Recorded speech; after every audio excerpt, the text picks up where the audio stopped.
Magento caching, you have right now at Shopify we use you have three options. Okay, on your local machine you are using FPC. Full page cache, which is built in. It's Okay. Full page cache. You have three options. One is built in, that comes default with Magento. Okay, this requires no server setup.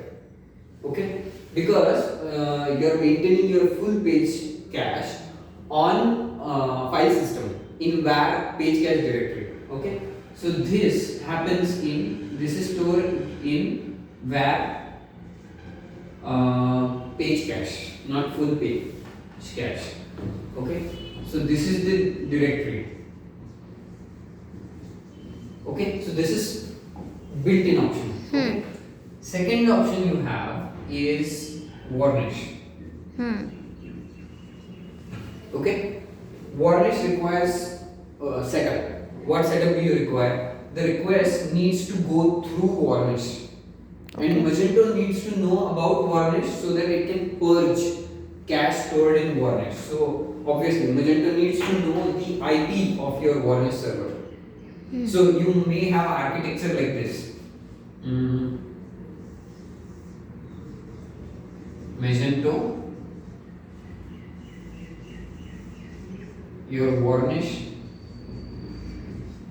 in front of that your Nginx. Okay, and then user, and this is the request.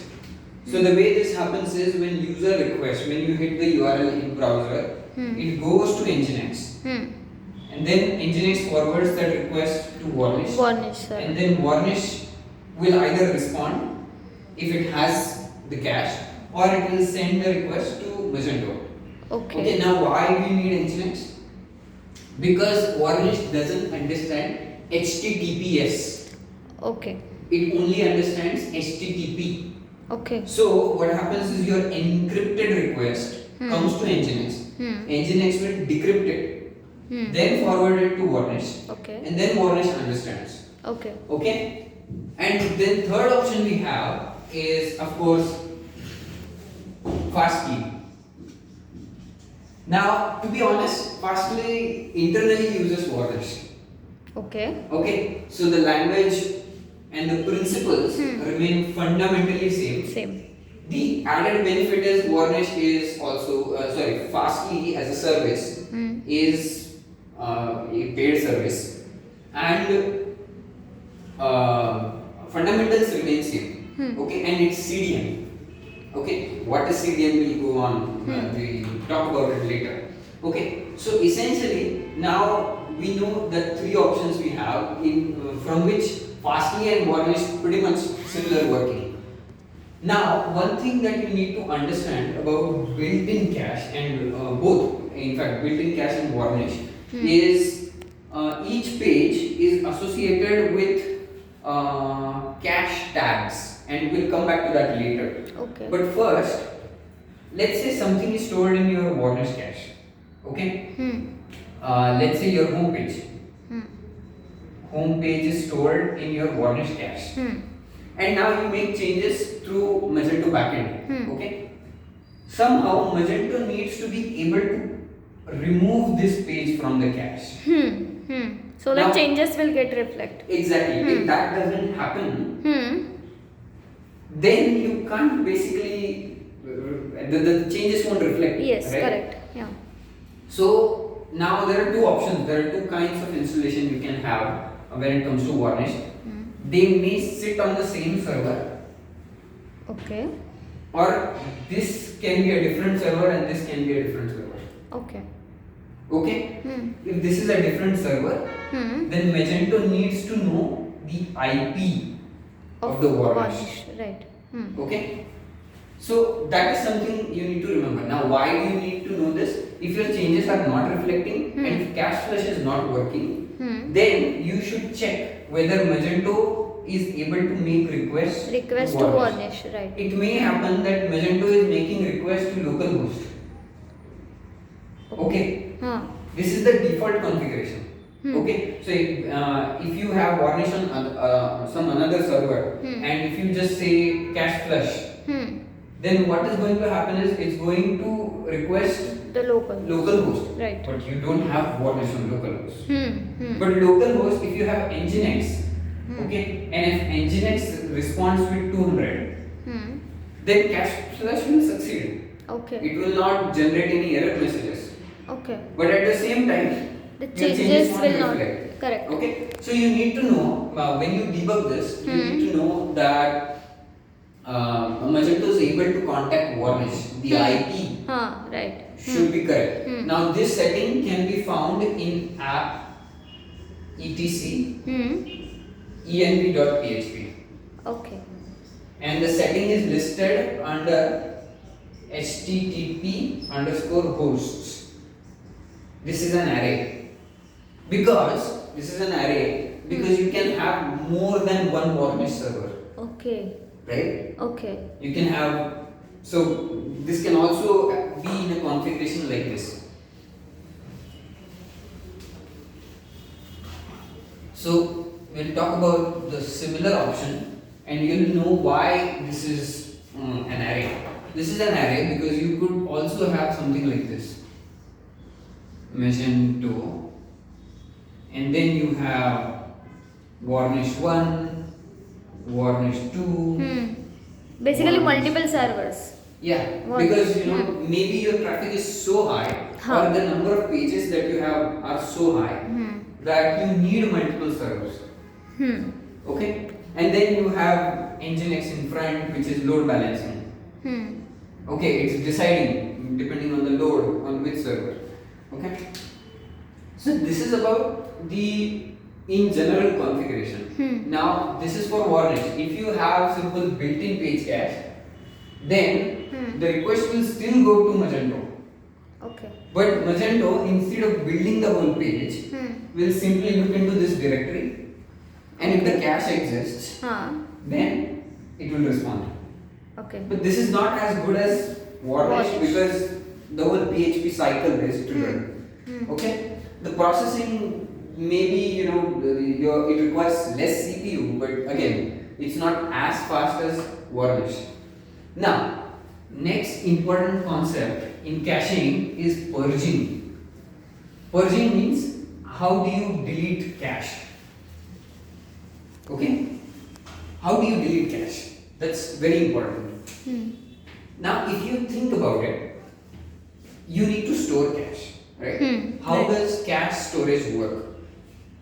If, to be honest, all kind of cache is stored in this format only: key,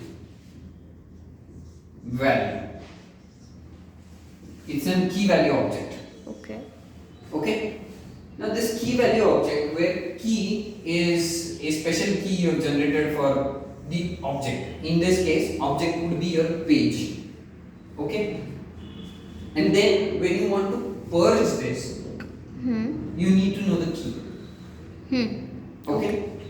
This may be a very naive implementation because I don't know the details of how this is implemented, but this is the very fundamental structure of cache. Okay. Okay. So now that we understand this, varnish or even full page cache, one of the way of storing cache is saying URL and object and the page content.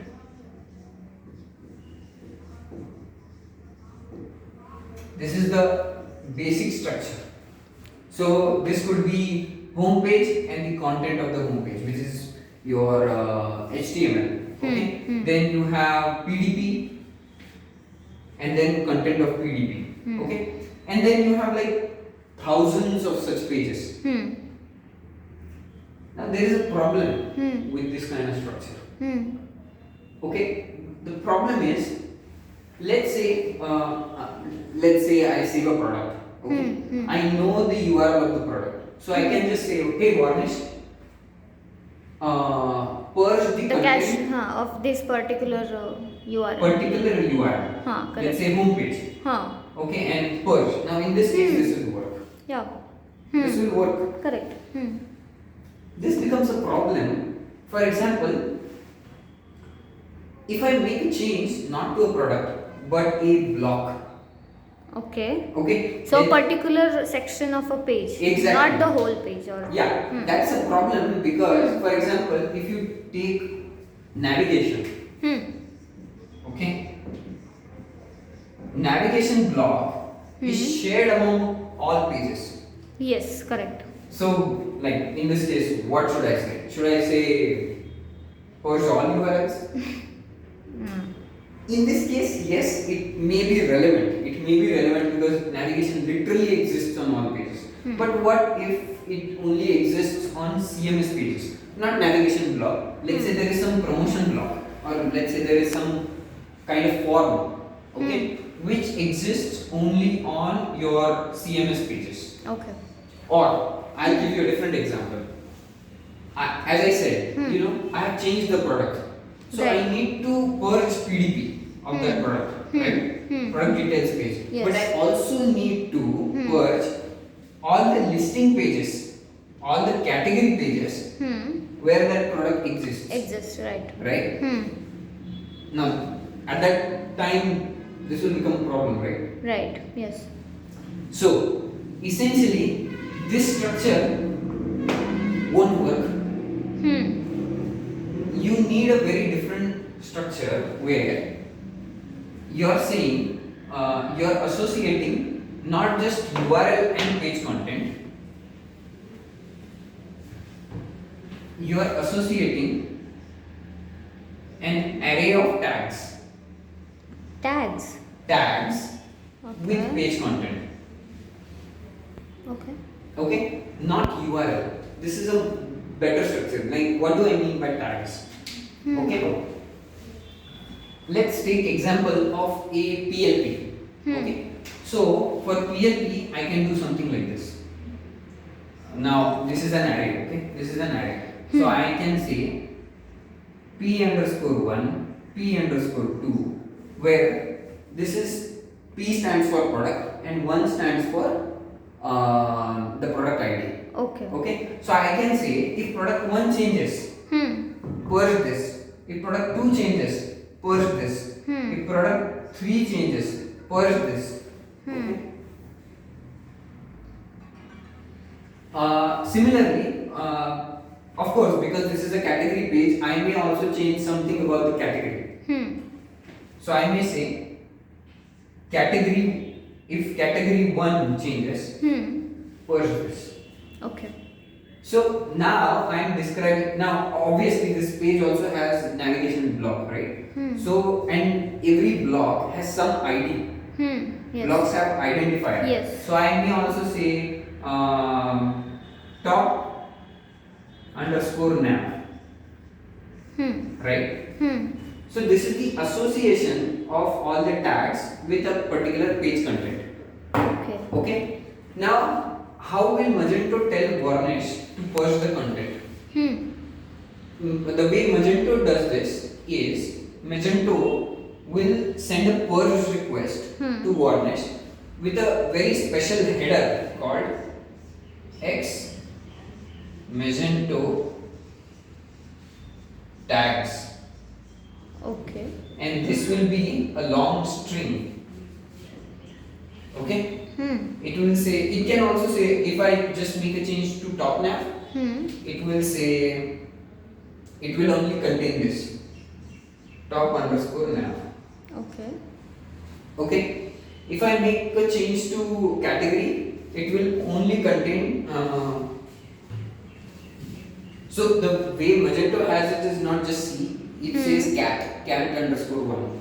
So cat underscore 1. If I make change to category 1, then when this request goes to Varnish, Varnish will look at this header, okay, and it will purge all the pages which are associated with category 1. Or if I make change in top nav, it will purge all the pages where top nav is.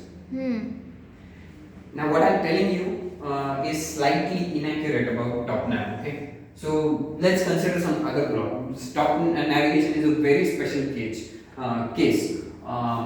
It's the case is of edge side include, which we'll talk some other day. Okay, but consider some other block like your promotion block or some news block, or you may have a section for footer. If you change footer, then fundamentally you want to change all the purge all the pages where that particular footer part is included. Okay, so that is how this works. Now let's talk about a little bit of code. How do you generate X Magento tags? Like when you save a page, how does Magento know that this tag needs to be generated? Okay. Or let's say you are creating a block from code.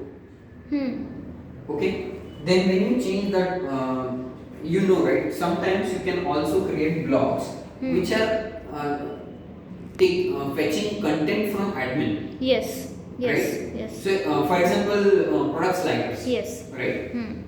You may add new products in the slider. Now you are implementing that. So obviously you will create a block, something like, let's say, your vendor name slash module name, or in this case let's just talk slider. Okay. So vendor name slider block products. Okay. In this method, now Magento is going to render this block, and Magento does this by calling toHTML method of this block. While calling toHTML method, it will also call get cache tags. Okay. Okay. You have to implement this. Okay. In this method, if I am creating these products, then what I will do is I will return an array of the form p underscore 1 comma p underscore 2 comma p underscore 3. Okay, so when I change products in the slider, it will do that, and I may have a block identifier also for this. Okay, so this is the general form of how this works. Okay. Now what happens if you don't do this? If you don't do this, then essentially the varnish will not associate that particular block with any tags. And when you send a request from Magento to purge, it's not going to purge it. Right. Because, I mean, how will it purge it? So that's why it's very important that you always implement this method. Okay. If you don't, Magento is not going to understand that it needs to. Magento is not going to be able to clear your page or that particular block when it changes. So now the bug that we had right now with navigation menu was this simple bug. There is no method. Get cache tags. So essentially in Varnish, that particular block exists without any tags associated with it. Okay. That's why. And that becomes your problem. Okay. In such cases, how do you,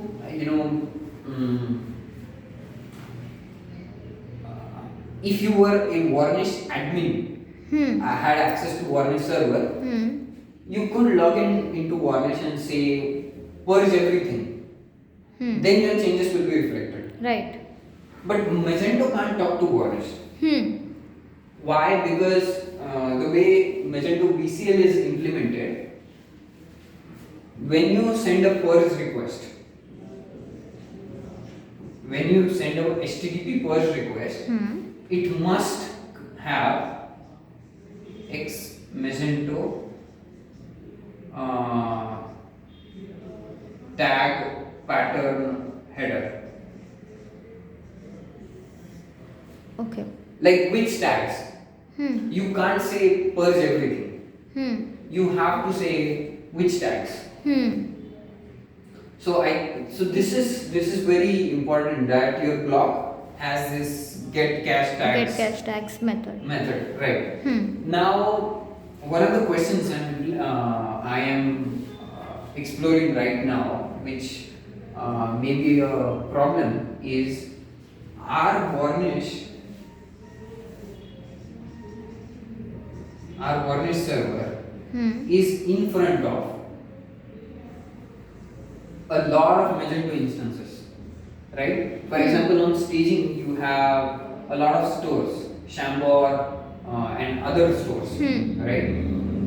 The way we are sending varnish, the purge request is by tags, Okay. and but we are not mentioning host. Right. We are not mentioning only this store. So what I am right now debugging, or what I am seeing, is Does it purge the for all stores, which might explain why our UATs are slow constantly. Possible, quite possible, right? This may be the problem.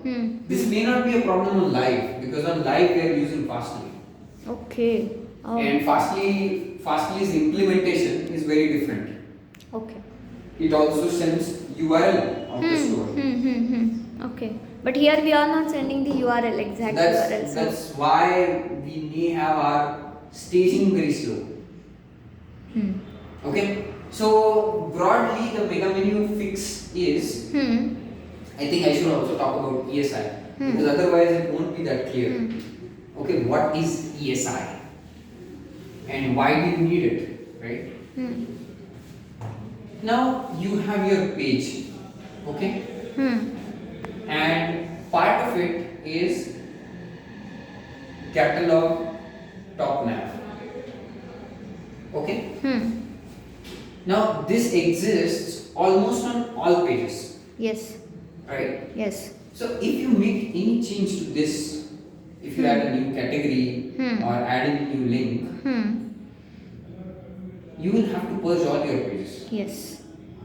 That's not efficient, because the rest of the content remains same. For Yes. PLPs, PDPs, rest of the content remains same. Just because you have made a small change in this, Which is common to all pages. You cannot just purge all the pages. because then it will, on high traffic times, Yes. this will generate a lot of load on your server. Yes. So this is where we use a different technique called edge side includes. Okay. This is a varnish feature. So what you say instead of when you send your main page to varnish, you don't send this navigation bar. Instead, you use a special syntax here of HTML comments. You say ESI. Okay. ESI and then URL of what to fetch. Okay. In this case, it would be a URL to fetch catalog top nav. The URL looks like this.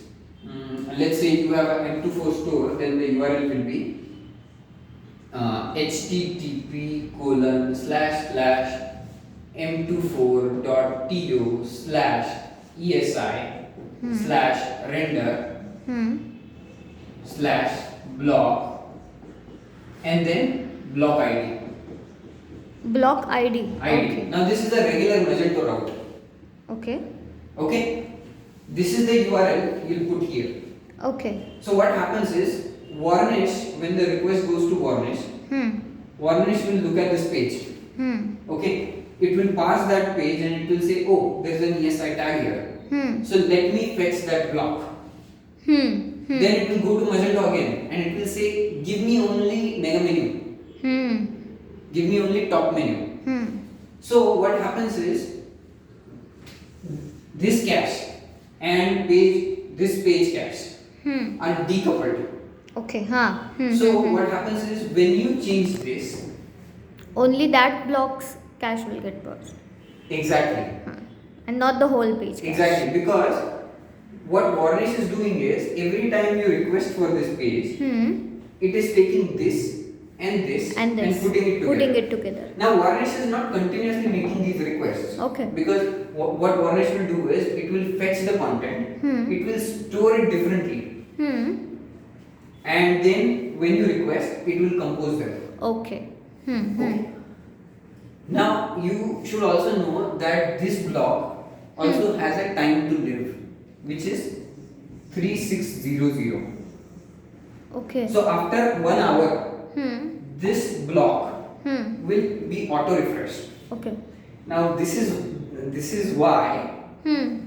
they thought that after deployment my changes are reflecting, because generally their deployment gap is 1 hour. 1 hour. And after 1 hour, Varnish is going to kill this object anyway. Yes. Okay. And that is the whole story of that bug. So essentially the fix is implement get cache. So do we need to implement this method in our every block, or how to understand where it should be implemented? Okay, so if you don't have your block in this format, if it's not an ESI block, then you don't need to. Okay. Why? Because It anyway fetching the block ID and in particular this manner. no. If you don't have ESI, okay, and if the block is just a part of the page, Okay. then when you say flush the page cache, it will automatically. because I mean, so there are two kind of. If you are creating say a block from backend or from the code, okay, and if you say that block is part of an URL, right? It is part of some URL. Either it is PDP or PLP, but it is part of a URL. It's not a separate ESI. Okay. It is already embedded in a page. Okay. So when you do full page cache, this whole page cache is cleared because this has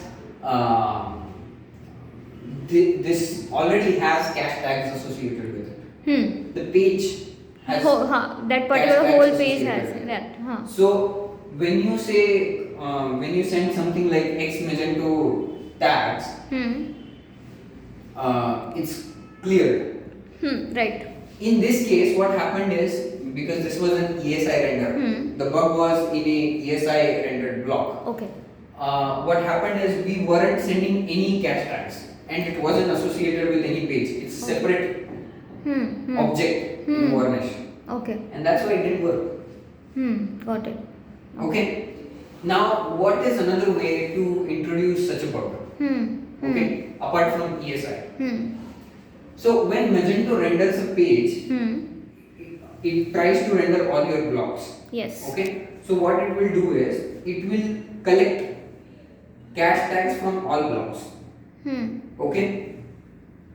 And it will combine them. Now, if you write a plugin on the main get cache tag method, and if you return an empty array, if you don't return anything, then you're done. I mean, then this won't work. This won't work, obviously. This won't work. Yes. So this is one way to introduce this bug. Now there is another thing that happens because of this get cache tags. Okay. Another bug that you will see, and this one is hard to debug. This one is really hard to debug if you don't know what is happening. Because you will just see that Nginx is failing. Okay. Okay. Now, as I said, X Magento tags is a header. Okay. Now imagine you have a category page where you are showing 100 products. Okay. Or say 200 products. Okay. eventually what's gonna happen is, because you have 200 products, 1, 2, 3, 4, 5, 6, 7, 8, up to 100, Magento will have a header like this: cat underscore 1, comma, cat underscore 2, and so on, Right. till cat underscore 200. Yes. But your Nginx will complain that this header is too big. Too big, right? Huh. And you have seen this error, right? Yes. It will be hard to say why. Why is this happening? Right. Now this can be even trickier on a page. For example, let's say you have a new arrival slider, which just looks at all the new arrival new pages and new products, and it tries to put it in the slider. And you forgot to limit. Okay. You forgot to say only 20 products. And there is no limit. And then your Magento is going and is finding 200 products. And then you have your get cache tags method implemented. And essentially you will have a long header. Right. And you will say, whenever I do new arrivals slider, my page is giving me 500. I don't know why. And you will basically have no way to know, because Nginx will only complain about the header being too big. Yes. It won't tell you which header. Right. Okay. And then essentially this whole thing goes wrong. So, but yeah, this is how cache purging works. Okay. All right. So you know the bug now.